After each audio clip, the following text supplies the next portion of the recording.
Hər vaxtınız xeyir olsun yoldaşlar. Bu videoda 6 noyabrda keçiriləcək Dövlət Qulu imtahana düşməsi ehtimal olunan maddələrdən danışacağam. Bu videodakı analizlər son 2 imtahanın suallarına əsaslanaraq hazırlanıb və 6 noyabr imtahanda düşməsi ehtimalı çox yüksəkdir. Videomuz 2 hissədən ibarətdir. Birinci hissədə bütün kateqoriyalar üzrə keçərli olan mövzu olacaq. İkinci hissədə isə sırf Asiya kateqoriyası üçün nəzərdə tutulan əlavə mövzulara toxunacağam. Videonu sonuna qədər izləyin ki, sizin üçün vacib olan hissələri qaçırmayasınız. Keçək videomuza.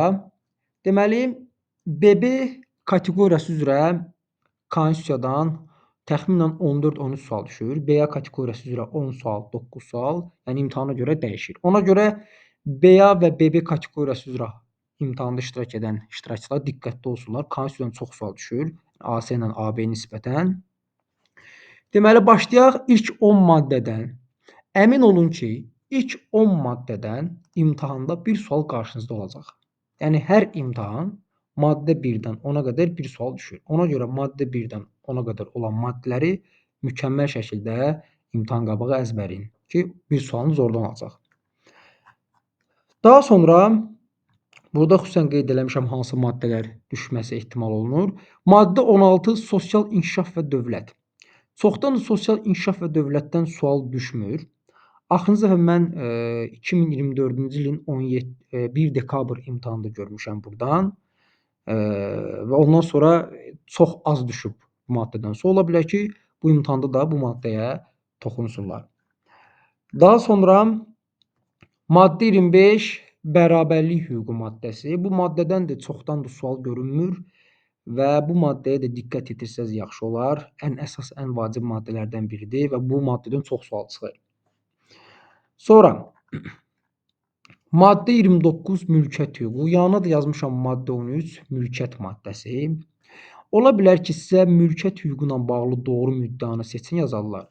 Amma maddə 13 mülkiyyət maddəsindən doğru bir fikir gətirib varianta sala bilərlər. Amma ki, sualın şərti mülkiyyət hüququnu soruşduğu üçün təbii ki, o səhv olacaq. Ona görə diqqət yetirin bu tip suallara. Tez-tez imtahanda Dövlət İmtahan Mərkəzi istifadə edir. Yaxud da 16 oktyabr imtahanında da gördük ki, misal üçün yazmışdı ki, sosial təminat hüququna əsasən dövlət işsizliyin aradan qaldırılması üçün imkanlardan istifadə edir. Əslində o fikir əmək hüququndadır, amma sosial təminata aid etmişlər. Ola bilər ki, bu imtahanda yazsınlar ki, mülkiyyət hüququna əsasən dövlət, daha doğrusu mülkiyyət maddəsinə əsasən dövlət vərəsəlik hüququna təminat verir. Amma bu fikir mülkiyyət hüququ maddəsinə. Yəni bu tip sual düşə bilər imtahana. Ona görə mülkiyyət hüququ maddəsinə diqqət yetirsəz yaxşı olar.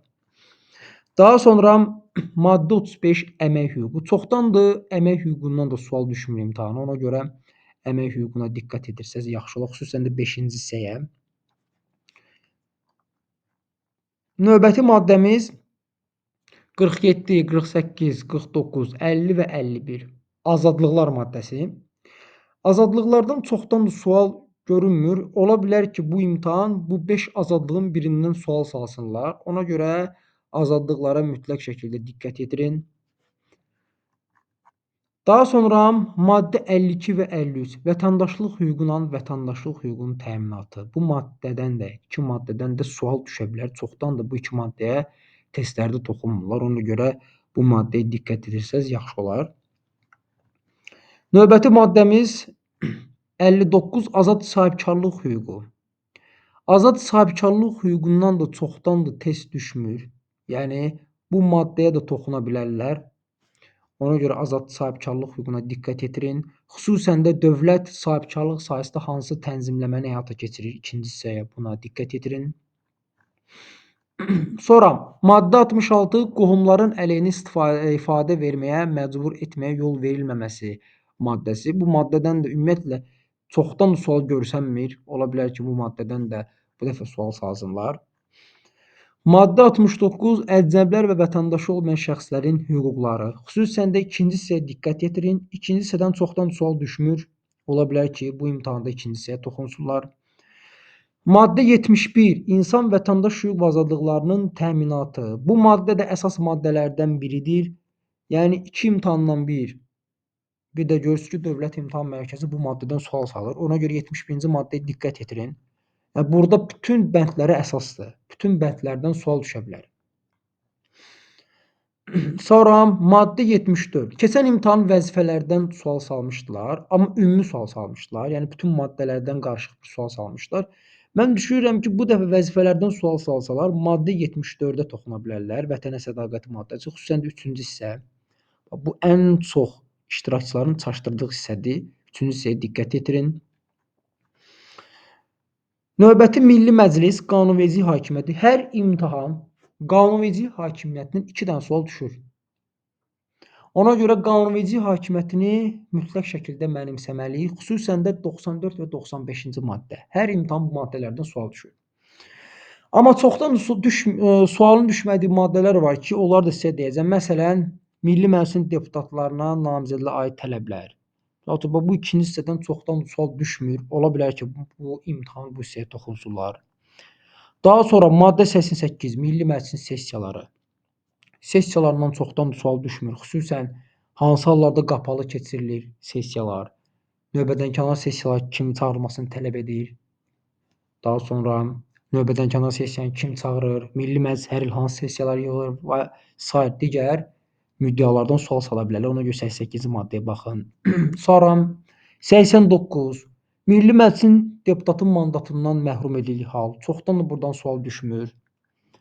Daha sonra Milli Məclisin deputatın səlahiyyətinin itirilməsi halı. Buradan da sual görünmür çoxdandır. Ola bilər ki, bu imtahan bu maddələrə toxunsunlar.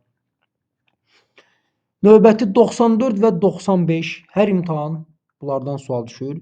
Mən düşünürəm ki, bu dəfə 95-ci maddədən Milli Məclisin həll etdiyi məsələlərdən qanunlar, hansı məsələlərlə bağlı qanunların qəbul edildiyini soruşa bilərlər sizdən. Yəni 95-ci maddənin 1-ci hissəsində 1-dən 5-ə qədər olan bəndlər. Bunları tam şəkildə mənimsəsəz yaxşı olar. Ola bilər ki, bu imtahan buradan sual salsınlar.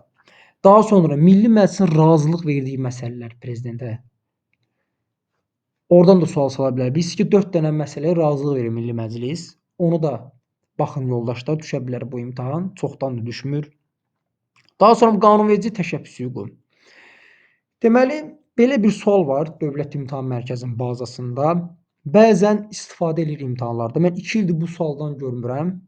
Yəni 2 ildir bu tip sual düşmür. Bəlkə bu imtahan saldılar. Sualı sizə deyəcəm, diqqətlə mənə qulaq asın. Deməli, sual qanunverici təşəbbüs hüququndan Konstitusiya Məhkəməsinə sorğu ilə bağlıdır. Bilirsiniz ki, hər ikisində də oxşar subyektlər var. Həm sorğu verən, həm də qanunverici təşəbbüs hüququ olan. Demin bazasında belə bir sual var ki, Milli Məclisdə qanunverici təşəbbüs hüququ olub, Konstitusiya Məhkəməsi sorğu vermə hüququna malik olmayan subyekti seçin.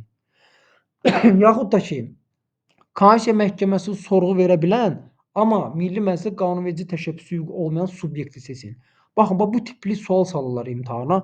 Mən düşünürəm ki, bu imtahan ola bilsin ki, bu imtahan olmasa da gələn imtahanlarda da bu tip sual düşsün. Ona görə bunu yadda saxlayın. Yəni qanunverici təşəbbüs hüququ olan subyektləri mütləq şəkildə əzbərləyin. Hansılar təcili elan edə bilər, onlara baxın. Bu maddədən ola bilər ki, sual düşsün bu imtahan. Sonra maddə 101 Prezident seçkilərinin əsasları maddəsi. Çoxdan da buradan sual görmürəm mən imtahanda. Ola bilər ki, bu imtahan da bu maddəyə toxunsunlar. Sonra 105-ci maddə Prezident vəzifədən getdikdən sonra səlahiyyətlərin icrası, xüsusən icra hakimiyyətində, qanunvericilik hakimiyyətində müddətlərə fikir verin.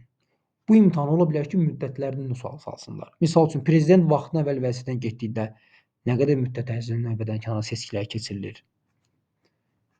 Yaxud da prezidentə qanunlar təqdim olunduğu gündən başlayaraq hansı müddət ərzində imzalayır və sair digər günləri mütləq şəkildə əzbərləyin. Deməli, bu 105-ci maddədə bir dənə hissəni qeyd etmişəm. Xüsusən digər hissələr rahatdır. Ən çox iştirakçılar burada çaşır. Nədə? Misal üçün, birinci vitse-prezident prezident səlahiyyətini icra edə bilməyəndə hansı subyekt icra edir? Çoxu gedir variantlarda vitse-prezident götürür. Baxın, buna diqqət yetirin. Birinci vitse-prezident statusu alınmış vitse-prezident və prezidentin müəyyən etdiyi ardıcıllıqla. İmtahanların birində birinci vitse-prezidentin müəyyən etdiyi ardıcıllıqla yazmışdılar. Baxın, buna fikir verin. Ola bilər ki, eyni şeyi tezdən gətirib yana salsınlar. Daha sonra Maddə 109 prezidentin səlahiyyətləri. Hər imtahan prezidentin səlahiyyətlərindən bir sual düşür. Xüsusən də prezidentin səlahiyyətlərində imtahan iştirakçılarının ən çox qarşıdırdığı hissə var. Dövlət iqtisadi və sosial proqramlarının təsdiqi. Bir çox iştirakçı elə bilir ki, bu Milli Məclisdir. Yəni təsdiq edir sözünə görə bir çox iştirakçı gedir onu Milli Məclis götürür, amma bu Milli Məclisdə deyil, prezidentdədir. Və mən yeni tipli sual gördüm 16 oktyabrda imtahanda. Deməli sual necə idi? Naxçıvan Muxtar Respublikasına aid idi. Yazmışdı ki, Naxçıvan Muxtar Respublikasının Nazirlər Kabinetinə etimad məsələsinin həlli Ali Məclisin səlahiyyətindədir. Deyir, Azərbaycan Respublikası ilə münasibətdə analoji vəzifə hansı subyektə mənsubdur? Milli Məclis. Ola bilər ki, baxın bunu da həmin formada sala bilərlər. Yaza bilərlər ki, Naxçıvan Muxtar Respublikasında iqtisadi və sosial proqramların təsdiqi Ali Məclisin səlahiyyətindədir. Analoji vəzifə Azərbaycan Respublikası ilə münasibətdə hansı subyektin səlahiyyətindədir? Prezidentin. Yəni bu tip sualı axırıncı imtahanda Dövlət İmtahan Mərkəzi istifadə etmişdi. Ola bilər ki, bu imtahanda da gətirib salsınlar. Sonra növbəti 111 və 112. Çoxdandır bu iki maddədən sual görmürəm mən. Maddə 111 və 112-dən. Hərbi vəziyyətin elan edilməsindən fövqəladə vəziyyətin tətbiq edilməsi. Hansı hallarda hərbi vəziyyət elan edilir? Hansı hallarda fövqəladə vəziyyət tətbiq edilir? Bunlara baxın. Ola bilər ki, bu imtahan düşsün bu maddələrdən sual. Maddə 118 Baş nazirin təyin edilməsi qaydası. Çoxdandır bu maddədən də mən sual görmürəm. Baş nazir hansı hallarda deməli prezident Milli Məclisin razı olmadan təyin edir? Bu hallara mütləq şəkildə baxın. Ona da diqqəti çatdırım. Çox elə bilir bir haldır, iki haldır. İki halda prezident baş naziri razı olmadan təyin edə bilər. O hallara baxın yoldaşlar, düşə bilər imtahanda. 119-cu maddə Nazirlər Kabinetinin səlahiyyətləri. Xüsusən də B-A kateqoriyası üzrə hazırlaşanlar diqqətli olsun. Buradan sual düşə bilər. Açıq tipli sual sala bilərlər. Diqqətli olun. Növbəti məhkəmə hakimiyyətinə keçək. Məhkəmə hakimiyyətində 127-ci maddədən sual düşə bilər. Mən düşünürəm ki, 5-ci hissədən düşsün. Məhkəmədə işlərə qapalı iclasda baxılması halları. Ona diqqət yetirin. Xüsusən 127-ci maddənin hamısına baxın. Çünki buradan sual düşə bilər. Hakimlərin toxunulmazlığından sual düşə bilər. Toxunulmazlığına baxın. Sonra Konstitusiya Məhkəməsi. Axırıncı imtahan sorğudan sual görmədim mən. Ola bilər ki, 130-cu maddədən sual salsınlar. Çünki Dövlət İmtahan Mərkəzinin ən çox istifadə etdiyi maddələrdən biridir 130-cu maddə. Buradan çox sual salır. Yəni demək olar ki, hər imtahan salırdı. Hətta elə imtahan oldu ki, 3 dənə sual salıb bu maddədən. Ona görə 130-cu maddəyə sorğu vermək səlahiyyətinə malik olan subyektlərə yaxud da Konstitusiya Məhkəməsi sorğu əsasında hansı məsələləri həll edir bunları. Bununla bağlı ayrıca bir video çəkib yerləşdirmişəm YouTube kanalına. İstəyənlər kanala keçid edib 130-cu maddənin izahatına baxa bilərlər. Sonra 133-cü maddə prokurorluq. Axırıncı imtahan Naxçıvanın prokurorun təyin edilmə qaydasını soruşurdular testlərin birində.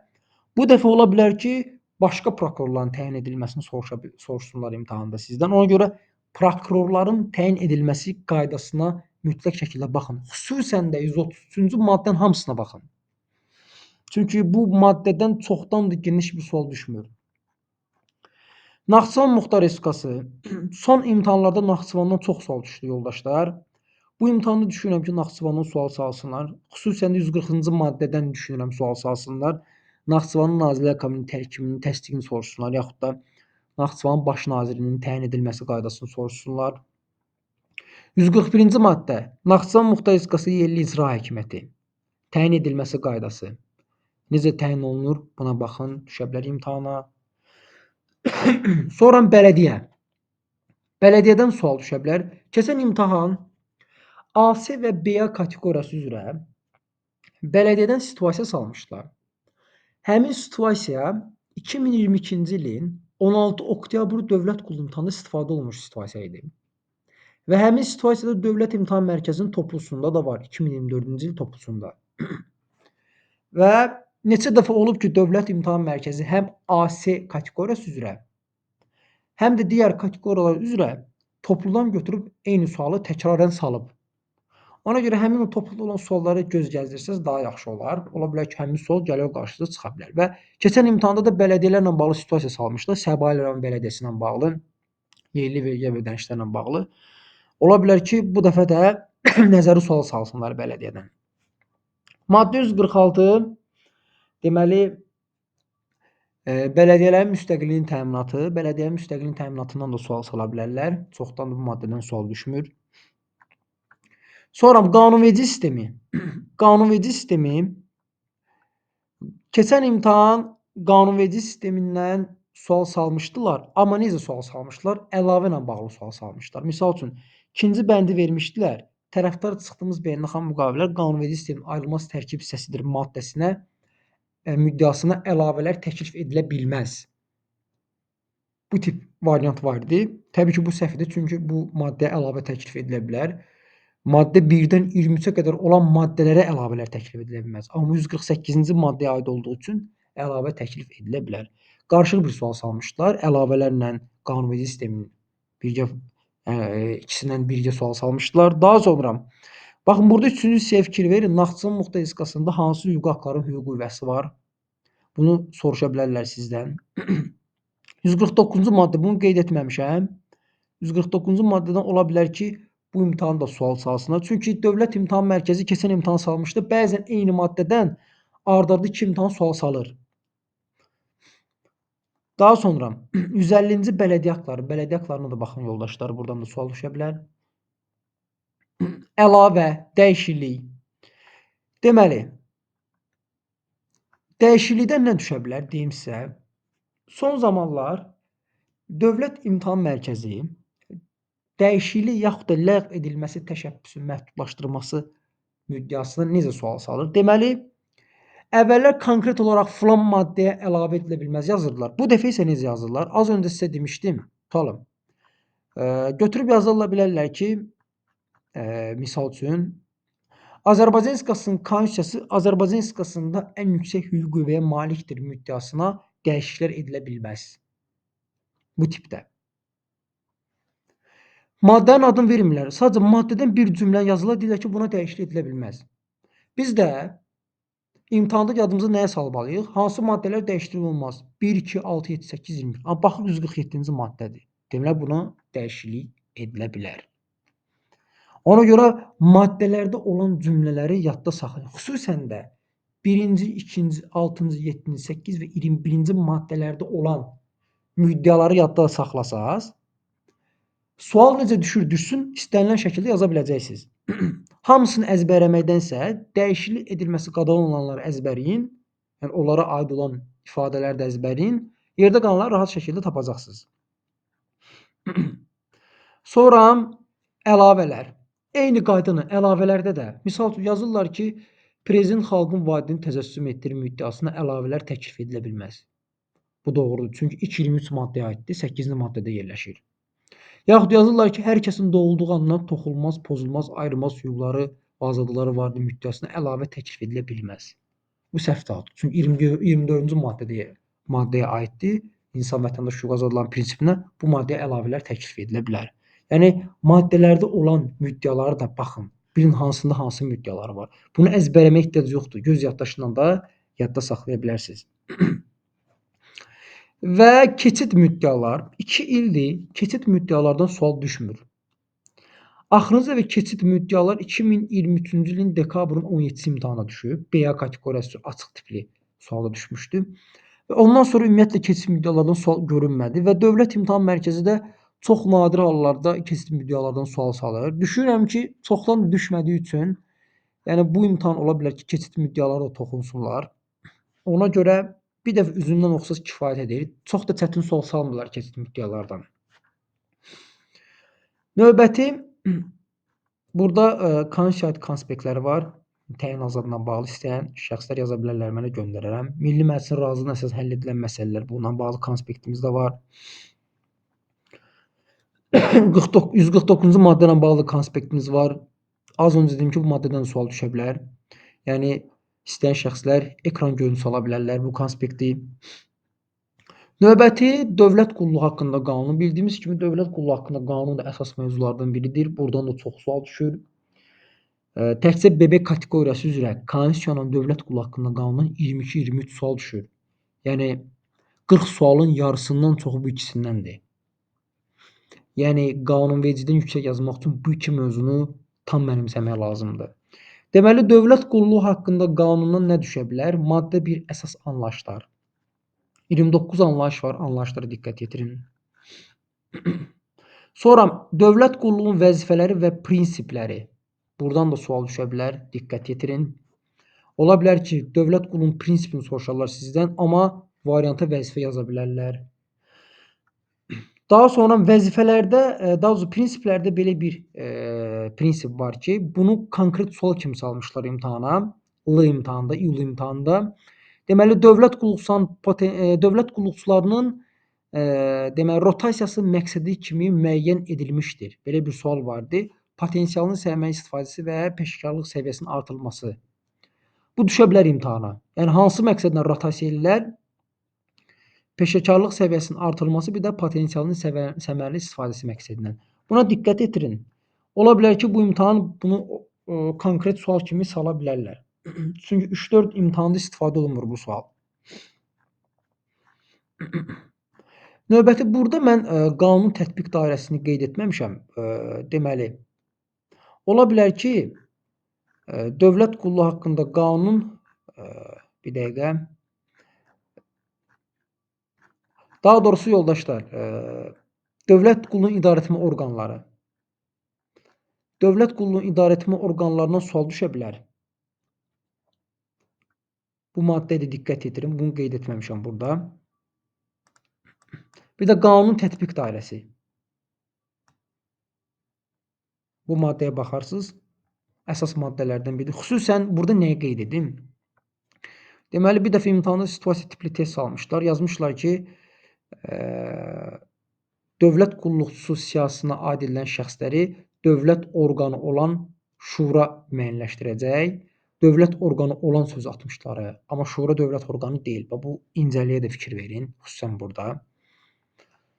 Sonra qanun tətbiq dairəsi, onu unutdum demədim. Deməli, qanun tətbiq dairəsində qanun kimlərə şamil olunmur? Bu hissəyə baxın.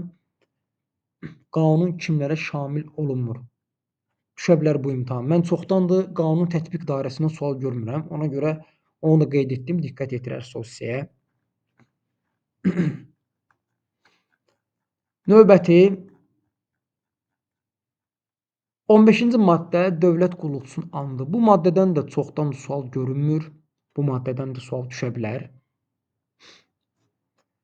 Növbəti maddə 19 dövlət qulluqçusunun hüquqları. Yanına da qeyd etmişəm maddə 21 dövlət qulluqçusunun təminatları. Deməli, imtahan iştirakçılarının böyük əksəriyyətinin ən çox qarşıdırdığı hissə hüquqla təminat. Həmişə hüquqla təminatı qarşıdırırlar. Və sualı da ya uyğunluq tipli test kimi salırlar. Ya da ki, yazırlar ki, dövlət qulluqçusunun əsas hüquqlarını seçin. Variantların da birinə təminatdan bir dənə təminat yazırlar. Xüsusən də hüquqla təminata daha çox bənzədilən, ən çox qarışdırılan hissələri. Ona görə 19 və 21-ə diqqət yetirin. Növbəti, dövlət qulluqçusunun təminatları, bunu dedik, yəni 19-dan 1-də. 22 məvacib maddəsi, çoxdan da məvacib maddəsindən sual düşmür. Deməli, axırıncı imtahanda belə bir sual düşmüş ki, deyir, dövlət qulluğu haqqında qanunda başqa hal nəzərdə tutulmayıbsa, aşağıdakı siyasi vəzifələrdən hansına qanun şamil edilir? Deməli, sualın şərtində nəyi soruşurdu? Dövlət qulluğu ilə bağlı mən video izahda da demişdim ki, siyasi vəzifə tutan şəxslərin hüquqi statusu qanunvericilik aktlarından tənzimlənir, yəni başqa qanunvericilik aktlarından tənzimlənir. Amma dövlət qulluğu haqqında qanunda başqa hal nəzərdə tutulmayıbsa, qanun müddəalar onlara şamil edilmir. Amma qanunda başqa hal nəzərdə tutulur. Yəni, bəzi siyasi vəzifələr var ki, dövlət qulluğu haqqında qanunun 22-ci maddəsi onlara şamil edilir. Hansı siyasi vəzifələrdir? Baxın. Burada qeyd olunub. Bunları yadda saxlayın. Birinci vitse-prezident, baş nazir müavini, Mərkəzi İcra Hakimiyyəti orqanı rəhbər və müavinləri, Naxçıvan Mərkəzi İcra Hakimiyyəti orqanı rəhbər və müavinləri, Naxçıvanın baş naziri, yerli icra hakimiyyəti orqanlarının rəhbərləri. Yoldaşlar, bunlar siyasi vəzifədir. Amma siyasi vəzifədir və dövlət qulluqçusu deyillər. Amma dövlət qulluğu haqqında qanun və vacib müddət şamil olunur. Belə bir sual sala bilərlər ki, sizə dövlət qulluqçusu deyil, amma dövlət qulluğu haqqında qanun və vacib müddəti şamil olunan subyektləri seçin. Siz bunları seçəcəksiniz. Bir də dövlət qulluqçusu statusuna malik olub qanunun şamil edilmədiyi subyekt də var. Bu kimdir? Xarici ölkələrdə ticarət nümayəndəliyi və aparatlarının işçiləri. Deməli, iki cür sual var. Dövlət qulluqçusu deyil, amma qanun şamil olunur. Bir də var ki, dövlət qulluqçusudur, qanun şamil olunmur. Bunları yadda saxlayın, düşə bilər imtahana. Xüsusən qeyd etdim mən vacib maddəsindən. 23 pensiya təminatı. Buradan da sual düşə bilər. Bu maddəni yadda saxlayın. 27 dövlət quluna qəbul edilmək hüququ. Bu maddədən də sual düşə bilər. Hər hansı bir şəxs hansı halda dövlət quluna qəbul edilə bilməz? Bunu yadda saxlayın. Buradan sual düşə bilər. Maddə 28-dən sual düşə bilər yoldaşlar. Diqqətli olun. 29-cu maddədən də sual düşə bilər. Xüsusən 29-da 29.9-a diqqət yetirin. Və 29-1 müsahibənin nəticələrinin yenidən baxılması maddədən də sual düşə bilər. 30.3 staja görə, əmək stajına görə əlavə məzuniyyətlərin verilməsi. Buna baxın. Buradan da sual düşə bilər. Çoxdan da bu maddədən sual görünmür. Sonra dövlət qulunda olmanın yaş həddi. Keçən imtahan 1.4-ü salmışlar imtahana. 15% ilə bağlı 16 oktyabrda səhv etmirəmsə. Ya 16 oktyabr ya da 25 sentyabr.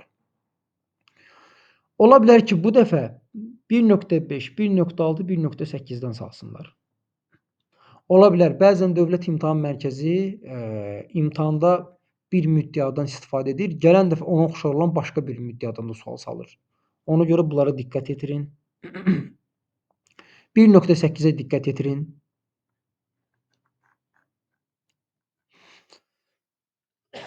Sonra kateqoriya təsnifat. Deməli, yoldaşlar, kateqoriya təsnifatdan BB və BA üzrə 5 sual düşür. Yəni çox vacib hissələrdən biridir kateqoriya təsnifat. Və bir çox iştirakçı kateqoriyaları, təsnifatları xüsusi bir qayda ilə tapır. Misal üçün, kateqoriyanın üstünə 3 gəlir, mütəxəssisi tapır. Yaxud kateqoriyanın üstünə 2 gəlir, şöbə müdirinin müavini tapır. Amma bəzi suallar var yoldaşlar, onların xüsusi tapılma qaydası yoxdur. O da nədir? Mən sizə deyəcəm. Bəzi inzibati vəzifələr var ki, hər imtahan, Dövlət İmtahan Mərkəzi oradan sual salır. Bunlar hansılardır? Misal üçün, baş nazirin müavininin köməkçisi, birinci vitse-prezidentin köməkçisi, birinci vitse-prezident katibliyinin rəhbəri, Naxçıvan Muxtar Respublikasının Bakı şəhərində daimi nümayəndəliyin rəhbəri müavini və s. digər vəzifələr var ki, onları imtahana salır. Və bunları hansılardır ən çox salınan? Mən xüsusi cədvəl hazırlamışam. Kimlər ki, o cədvəli əldə etmək istəsə, mənə yaza bilərlər, göndərərəm. 18 dənə inzibati vəzifə var orada. Hər imtahan oradan bir sual düşür. Ona görə o konspektdə yazılan inzibati vəzifələri əzbərin. Çünki onların xüsusi tapılma qaydası yoxdur. Kateqoriyanın üstünə hər hansı bir rəqəmi gəlib onu tapa bilmirsiniz. Bunu yadda saxlayın. Ən çox da saldıqları baş nazir müavininin köməkçisidir. 3-cü təsnifat. Bunu yadda saxlayın. Bu tip suallar düşə bilər. Sonra prezident administrasiyası rəhbərinin köməkçisi. Bu tip suallar salırlar. Sonra yardımçı vəzifələr.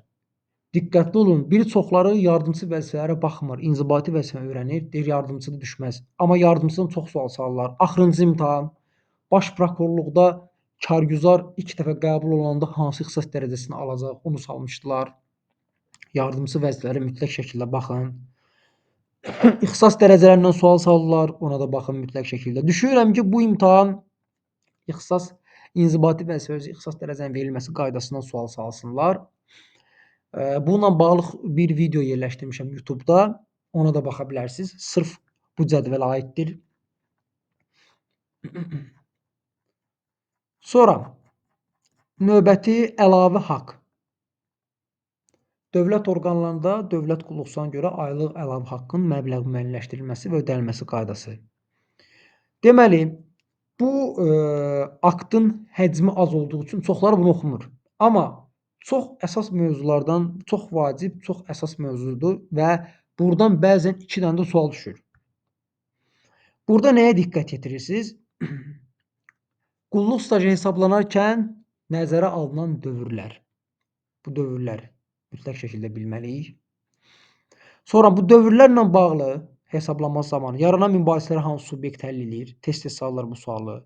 İdarəetmə Şurası. Sonra etik davranış qaydaları. Maddə 2-yə diqqət yetirin. Çoxdan da maddədən sual düşmür.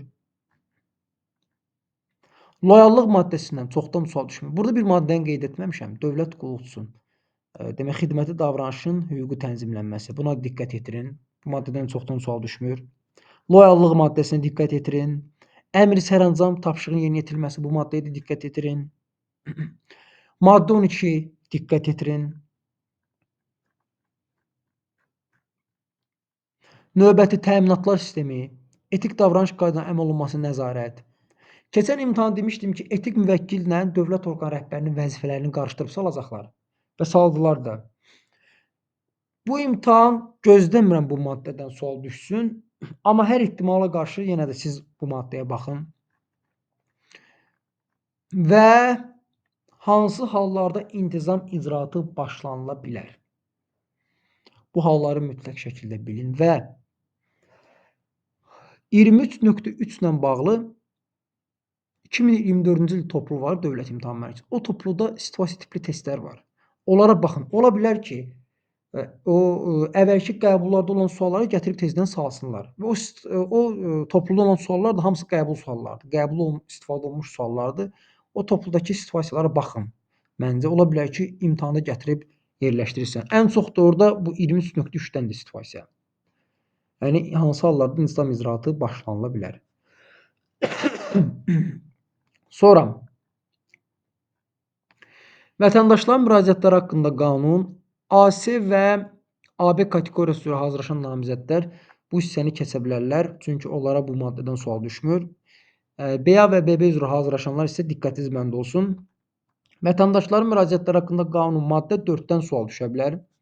Müraciətlərə baxılmanın əsas prinsipləri. Vətəndaşların müraciətinə dair tələblər maddə 6 diqqətli olun. Buradan da sual düşə bilər. Maddə 8 müraciətin baxılmamış saxlanması halları düşə bilər sual, diqqətli olun.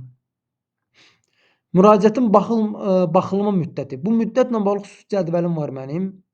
Qanun sonuna çatanda onu saxlayacağam. Ekran görüntüsü ala bilərsiniz. Yaxud da istəyən şəxslər yaza bilərlər mənə. Göndərə bilərəm onlara. Maddə 12.3 müraciətə baxan subyektin vəzifəli şəxslərinin vəzifələri. Buna baxın. 14 müraciətdən baxılan vətəndaşın hüquqları. Buradan da sual düşə bilər. Maddə 16 qanun pozulmasına görə məsuliyyət. Çoxdandır 16-cı maddədən sual düşmür. Və bu maddəyə niyə toxundum mən? Deməli, sonuncu imtahanda dövlət himni və dövlət gerbi haqqında qanunun pozulmasına görə, yəni qanun tələblərinin pozulmasına görə məsuliyyətdən sual düşmüşdü. Və gerbin də, himnin və vətəndaşların müraciəti haqqında qanunda tələblərini pozan şəxslərin daşıdıqları məsuliyyət eynidir. Ona görə həmin sualı bu dəfə bu formada sala bilərlər. Yaza bilərlər ki, vətəndaşların müraciətləri haqqında qanun tələblərinin pozulması mülki, inzibati və cinayət məsuliyyəti yaradır. Çoxu burada məcəllə sözünü görmədiyi üçün səhv götürür. Diqqətli olun. Əgər sizə yazsalar ki, vətəndaşların müraciətləri haqqında qanun tələblərinin pozulması mülki, inzibati və cinayət məsuliyyət yaradır, düz götürün. Çünki mülki məsuliyyət yaratdığı üçün mülki məcəlləyə əsasən məsuliyyət daşıyacaq. İnzibati məsuliyyət yaratdığı üçün inzibati xətalar məcəlləsinə əsasən məsuliyyət daşıyacaq. Cinayət məsuliyyət yaratdığı üçün cinayət məcəlləsinə əsasən məsuliyyət daşıyacaq. Ona görə yadda saxlayın. Buradan sual düşə bilər. Sonra bu müddətləri yadda saxlayın. İstəyənlər görüntü ala bilər. Yaxud da yaza bilər, mənə göndərərəm. Maddə 1 əsas anlayışlar. Deməli bu korrupsiya qarşı mübarizə haqqında qanun. Korrupsiya qarşı mübarizə haqqında qanunun anlayışlarından sual sala bilərlər. Ya səlahiyyətli struktur bölməni soruşacaqlar sizdən, ya da ki korrupsiya risklərinin idarə edilməsini soruşacaqlar. Maddə 2. Korrupsiya ilə əlaqədar hüquq pozmaların subyektləri. Buradan çoxdan sual görmürəm. Ola bilər bu imtahan düşsün. Diqqət yetirin. Qanun tətbiq dairəsindən sual düşə bilər. Diqqətli olun. Keçən imtahan 5-ci maddəyə toxunmuşdular. Buradan sual düşmüşdü. Çox rahat, çox sadə bir sual idi. 16 oktyabrda. Düşünürəm ki, bu dəfə maddə 6-dan sual salsınlar. Maliyyə xarakterli tələblərin pozulmasına görə məsuliyyətdən. Sonra hədiyyə alma ilə əlaqədar məhdudiyyətlər, xüsusən də 8.3 və 8.5-ə diqqət yetirin. Sonra 8 bu maddə bilirsiz yeni əlavə olunub. Deməli, korrupsiya risklərinin müəyyən edilməsi, təhlil və qiymətləndirilməsi həyata keçirilərkən nəzərə alınan məlumatlar düşə bilər imtahana, diqqətli olun. Maddə 9 keçən imtahan sual düşmüşdü. 2 imtahan sual düşür. Düşünürəm bu imtahan sual salması çox rahat sual düşür. Yəni bunu namizədlər yazır, səhv yazmırlar. İnanmıram bu imtahanda bu maddəyə toxunsunlar. Maddə 10, 10.1, 10.4. Xüsusən də 10.4 niyə? Çoxdandır 10.4-dən sual düşmür. Misal tutsa yaza bilərlər ki, Konstitusiya və qanunlarla müəyyən olunmuş qaydada dövlət orqanlarına təyin edilmiş şəxslər korrupsiya pozması törədərsə barələrində hansı tədbir görülür? Və s. Bu 4 dənəsinə baxın. Ola bilər ki, bu imtahan düşsün. Maddə 11. Fiziki və hüquqi şəxslərin məsuliyyəti. 11.1 və 11.2 diqqət yetirin. Bunun cədvəli var. Qanunun axırına çatanda onu da ekran görüntüsü ala bilərsiniz. Orada daha rahat şəkildə yazılıb. Növbəti maddə 11-1 qeyd etməmişəm. Bu da düşə bilər. Korrupsiya ilə əlaqədar hüquq pozma ilə bağlı məlumat vermək. Xüsusən burada bu hissəyə baxın. Deməli sual düşür ki, dövlət orqanlarında korrupsiya ilə əlaqədar hüquq pozmalar barədə müraciətlər hansı normativ hüquq aktına əsasən baxılır? Çoxu gedir korrupsiya qarşı mübarizə haqqında qanunu götürür. Ümumiyyətlə yadda saxlayın. Korrupsiya ilə əlaqədar hüquq pozmalarla bağlı müraciətlərə vətəndaşların müraciətləri haqqında qanuna əsasən baxılır. Yəni müraciət var tərkibində. Müraciət olduğu üçün vətəndaşların müraciətləri haqqında qanuna əsasən baxılacaq. Bunu yadda saxlayın. Bu sualı tez-tez imtahana salırlar. Növbəti maddə 13 korrupsiya ilə əlaqədar hüquq pozma nəticəsində qəbul olunmuş aktların ləğv edilməsi. Burada cədvəllər var. Bunları istəyən şəxslər ekran görüntüsü ala bilərlər.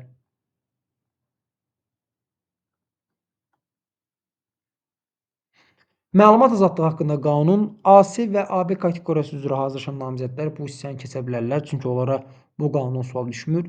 Deməli, BA-lar və BB-lər diqqətiniz məndə olsun. Maddə 5. Məlumat azadlığının həyata keçirilməsinin prinsipləri. Buradan sual düşə bilər. Açıq məlumatın alınması qaydası və şərtləri diqqətli olaq. Bax, bu sual düşə bilər imtahana. Bunu qeyd eləmişim xüsusən. Alınması məhdudlaşdıran məlumatlar. Bu maddədən də sual düşə bilər. Sonra bu hissə. Qanunla müəyyən edilmiş qayda əməliyyat axtarış fəaliyyəti zamanı əldə edilən məlumatlar, habelə cinayət işinin istintaqı ilə əlaqədar toplanılan məlumatda istisna olmaqla şəxsiyyətin onun haqqında məlumatın toplanmasına əlaqədar təsbit olunmuş hüquqları. Buna baxın, düşə bilər imtahana. Dövlət dili haqqında qanun. Maddə 3. Dövlət dilinin işlənməsi, qorunması, inkişafı əsas dövlətin vəzifələri. Çoxdan burada mən sual görmürəm. Sual düşə bilər. Maddə 7-dən sual düşə bilər. Reklam və elanlarda dövlətin işlədilməsi. Maddə 9. İnzibati ərazi bölgüsünə əlaqədar dövlət dilindən istifadə. Buradan da sual düşə bilər. Maddə 11. Diqqətli olun. Xüsusən də 11.5, 11.6 və 11.7. Baxın, buradan əvvəllər Sual düşüb. Necə sual düşüb? Yazıb ki, Azərbaycan Respublikası məhkəmələrində cinayət mühakimə icraatı hansı dillərdə aparıla bilər? Cavabda dövlət dilində və digər dillərdə götürün. Başqa heç bir variant götürməyin. Dövlət dilində və digər dillərdə. Eyni qayda 11.6-dan da düşə bilər. Dövlət dilində və digər dillərdə. Bir də diqqətli olun. Baxın, yaza bilərlər ki, inzibati xətalar məcəlləsinə meyl edilmiş hallarda və qayda hansı növ məhkəmə icraatı digər dillərdə aparıla bilər? Bütün növü gedib götürməyin. Baxın, bütün növ məhkəmə icraatı yalnız cinayət prosessualla mülki prosessualdadır. İnzibati xətalarda isə inzibati xətalar üzrədir icraat. Diqqətli olun buna. Ola bilər gətirib salsın imtahana. Yəni səhv yazmamaq üçün buna diqqət yetirin. Maddə 12 dövlət dilinin beynəlxalq yazışmalı işlədilməsi. Keçən imtahan düşmüşdü buradan sual. Yenə baxın, ola bilər yenə düşsün. Növbəti məhkəmə və hakimlər haqqında qanun. Məşhur suallardan biri çoxdan düşmür. Hansı hüquqla təsis edilən məhkəmələr fəaliyyət göstərir? Qanunlar. Məhkəmələr işlərə baxılması instansiyalar üzrə sual düşə bilər. Məhkəmə qərarları maddəsi sual düşə bilər. Maddə 12 məhkəmə icraatının açıq aparılması bu maddədən sual düşə bilər. Və ədalət mühakiməsini həyata keçirən məhkəmələr hansı məhkəmələrdir? Məhkəmə sisteminə daxil olan və ədalət mühakiməsini həyata keçirən yadda saxlayın. Bir dənə sizə ipucu da verim. Naxçıvan Ali Məhkəməsi və Ağır Cinayətlər Məhkəməsidir. Naxçıvan Apellyasiya Məhkəməsi yazırlar, diqqətli olun. Bir də Konstitusiya Məhkəməsi yazırlar, diqqətli olun. Konstitusiya Məhkəməsi ədalət mühakiməsini həyata keçirmir. Məhkəmə sisteminə daxil olsa da. Sonra bu hissəyə də baxın, buradan sual düşə bilər. Elektron imza və elektron sənəd haqqında qanun. Bilirsiniz ki, elektron imza və elektron sənəd haqqında qanuna dəyişiklik elədilər. Dəyişiklik necə? Yəni proqrama dəyişiklik etdilər və bundan sonra proqramda artıq bütün maddələr üzrə suallar düşəcək. Amma dekabr imtahanından etibarən noyabr imtahanı köhnə qayda ilə davam eləyəcək. Ona görə mən də sizə köhnə qayda ilə olan versiyada deyəcəm ki, nələr düşəcək. Misal üçün, maddə 3-dən elektron imza və elektron sənədi hüquq qüvvəsinə sual düşə bilər. Ora baxın. Sonra 21 elektron sənədə aid tələblər. 26 elektron sənəd dövrəsinin təşkilinin əsasları. Bu maddəyə diqqət yetirin. 29 elektron sənədin saxlanması. Yəni axırıncı dəfə iyul imtahanı düşmüşdü. Bu dəfə də sala bilərlər. Məsəl üçün elektron sənədin saxlanması qaydası zamanı hansı şərtlər nəzərə alınır? Nəzərə alınan şərtlərə baxın. Elektron sənədin mühafizəsindən sual düşə bilər. 32 məzmunu konfidensial informasiya təşkil edən elektron sənədlər. Rəmzlər. Baxın, rəmzlərdən bəzən bir dənə sual salırlar. O da ümumi ya bayraqdan düşür, ya gerbdən düşür, ya himndən düşür. Bəziləri olur ki, bayraq düşmür, himn düşür. Bəzən 2 sual salırlar. Ona görə konkret demək olmur ki, sırf bu dəfə hansıdan düşəcək. Mənim fikrimcə keçən imtahan gerblə, himndən salmışdılar. Bu dəfə ola bilər ki, bayraqdan sual salsınlar. Misal üçün, bayraqdan sual salsalar hardan sala bilərlər? Dövlət bayrağı silahlı qüvvələri və başqa silahlı birləşmələrin hərbi hissə və hərbi gəmilərində hansı hallarda qaldırıla bilər? Bu. 4-cü maddə bayrağın təsvir istifadəsi. Ən əsası dövlət bayrağının daimi qaldırılmalı olduğu və daimi yerləşdirilməli olduğu yerlərə baxın. Onu da unutdum demək isə bayraqdan da sual düşmüşdü axırıncı imtahan oktyabrda. Daimi qaldırma və daimi yerləşdirmədən bir dənə sual salmışlar. Unutdum demədim sizə. Amma bayraqdan bu imtahan düşünürəm ki, sual düşəcək. Məsələn, 4-cü maddəyə diqqət yetirin. Burada cədvəl var. Harda daimi qaldırılır, harda daimi yerləşdirilir. Daha sonra gerb. Gerblə bağlı dövlətin vəzifələri. Dövlət gerbinin qabarıq təsvir vurulduğu yerlər. Dövlət himnindən 6. Himn hansı hallarda mütləq ifa edilir? Və yaxud gerbə dedim, dövlət gerbinə bağlı dövlətin vəzifələri eyni şey yoldaşlar. Yəni gerb üçün olanlar himndə də vardı, yəni ona görə buna toxunmadım. Yəni gerbi bilsəz vəzifələri avtomatik himndə yazacaqsınız. Mütləq ifa edilməli olan hallar, xüsusən BA kateqoriyası üzrə imtahanda iştirak edəcək namizədlər açıq suala sala bilərlər. Diqqətli olun. Yəni bu nə qədər öyrənilsə də həmişə yaddan çıxır bu. Sonra 7. Dövlət himninin istifadəsinin digər halları və qaydaları. 7.1 və 7.2 dəfn mərasimində hərbi qulluqçular tərəfindən ifa edilməsindən bağlı bunlara diqqət yetirin. Kargüzarlıq namizədlərin ən çox çətinlik çəkdiyi hissə. Buradan xüsusən ən əsasları deyəcəm sizə. 4. Kargüzarlıq xidmətinin vəzifələrindən sual düşə bilər. Sonra